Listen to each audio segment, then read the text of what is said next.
সেই গল্পটা পূর্ণেন্দু পত্রী। আমার সেই গল্পটা এখনো শেষ হয়নি, শোনো। পাহাড়টা আগেই বলেছি ভালোবেসেছিল মেঘকে, আর মেঘ কিভাবে শুকনো খটখটে পাহাড়টাকে বানিয়ে তুলেছিল ২৬ বছরের ছোকরা, সে তো আগেই শুনেছ। সেদিন ছিল পাহাড়টার জন্মদিন। পাহাড় মেঘকে বললে, আজ তুমি লাল শাড়ি পরে আসবে। মেঘ পাহাড়কে বললে, আজ তোমাকে স্নান করিয়ে দেব চন্দন জলে। ভালোবাসলে নারীরা হয়ে যায় নরম নদী, পুরুষেরা জ্বলন্ত কাঠ। সেইভাবে মেঘ ছিল পাহাড়ের আলিঙ্গনের আগুনে, পাহাড় ছিল মেঘের ঢেউ জলে।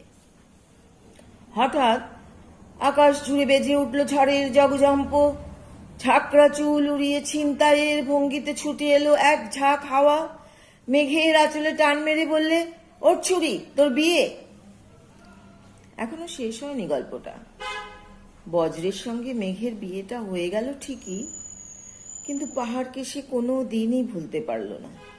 বিশ্বাস না হয়তো চিরে দেখতে পারো পাহাড়টার হাড় পাঁজর। ভিতরে থই থই করছে শত ঝর্ণার জল।